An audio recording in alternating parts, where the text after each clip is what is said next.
Sejak krisis keuangan 2008, utang dunia terus meningkat dan sekarang jumlahnya sudah mencapai titik tertinggi. Per 2020, utang dunia mencapai 281 triliun dolar atau 335% dari PDB global. Jumlah ini pun diperkirakan akan terus meningkat. Kenapa dunia bisa punya utang? Dan utangnya ke siapa? Konsep uang memang kadang membingungkan. Kita semua mengerti konsep uang dalam tingkat individu, seperti gaji dari pekerjaan atau ngutang di warung. Tetapi, konsep utang dunia sedikit lebih rumit. Penjelasannya bisa dimulai dari utang negara yang jumlahnya berubah-ubah tergantung situasi anggaran. Ketika terjadi defisit anggaran, maka negara akan meminjam untuk menutupi defisit tersebut. Semakin besar dan lama defisitnya, semakin besar utangnya. Sebenarnya, negara berutang ke siapa sih? Pertama, negara bisa meminjam ke diri sendiri menggunakan surplus di satu kategori untuk menutupi defisit kategori lain. Sisanya, pemerintah berhutang pada publik dengan cara menerbitkan obligasi yang kemudian dijual dan menjadi penanda bahwa negara berhutang pada pembeli atau pemegang surat tersebut. Mereka akan menerima pembayaran kembali dengan bunga dalam jangka waktu yang disepakati. Selebihnya, pemerintah juga bisa meminjam dari lembaga internasional. Namun, utang dunia 281 triliun dolar tadi pun sebenarnya bukan cuma utang pemerintah negara-negara. Namun, juga mencakup hutang perusahaan swasta non-finansial, hutang perusahaan dan lembaga finansial, dan hutang individu rumah tangga.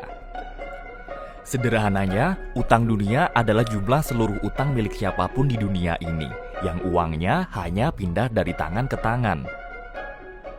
Topik utang luar negeri sering menjadi pembahasan di Indonesia, terutama ketika laporan Bank Dunia menyatakan Indonesia masuk dalam 10 besar negara dengan utang luar negeri terbesar.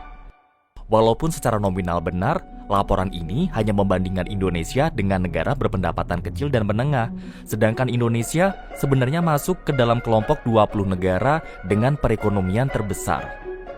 Dengan rasio utang luar negeri terhadap PDB sebesar 39,1%, Indonesia masih relatif aman dibanding banyak negara lain.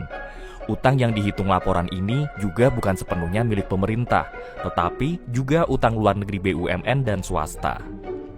Dari sisi yang meminjamkan, RRT sampai sekarang merupakan kreditor terbesar dunia melalui pemerintah dan BUMN-nya.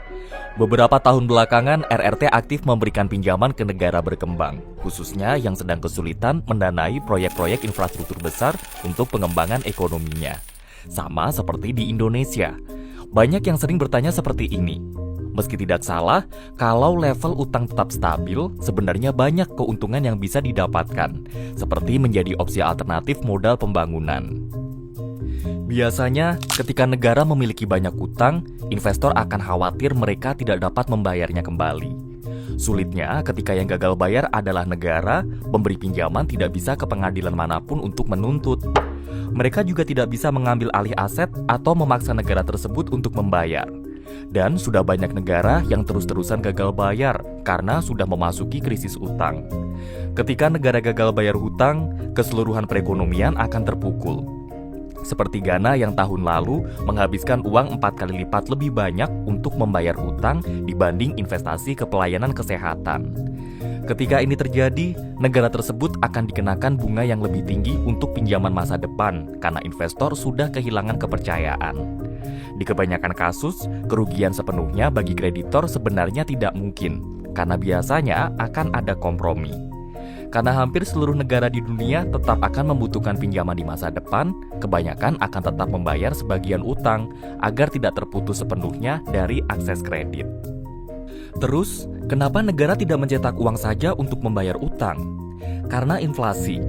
Peredaran uang yang melimpah akan menjatuhkan nilai uang tersebut dan menaikkan harga barang di pasar gila-gilaan. Seperti hyperinflation di Zimbabwe tahun 2008 yang terjadi karena pemerintahnya mencetak uang terus-menerus untuk membiayai pengeluaran negara. Tingkat inflasi optimal biasanya adalah 1-3%. Namun pada puncaknya, inflasi Zimbabwe mencapai 6,5 sekstilion persen. Pada titik ini, harga yang seharusnya berlipat ganda setiap 23 tahun dengan inflasi 3% berlipat ganda setiap 24 jam. Pemerintah Zimbabwe mencoba menyelesaikan masalah dengan mencetak lebih banyak uang dengan denominasi yang lebih tinggi sambil terus menghapus angka 0, menghargai ulang dolar Zimbabwe sampai 3 kali dengan 4 jenis mata uang berbeda.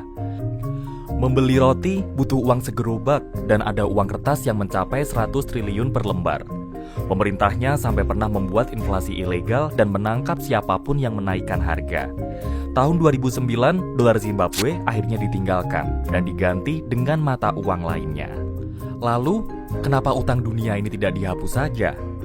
Karena dikhawatirkan hal ini malah akan mendorong lebih banyak negara urusan mengambil pinjaman baru yang berlebihan. Karena berpikir nantinya utang mereka juga akan dihapus.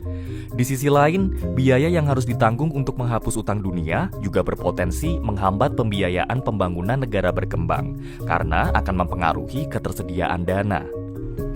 Ujungnya, utang tetap harus dibayar. Dan jika negara terus menunda pembayarannya, selanjutnya lah yang akhirnya harus mewarisi.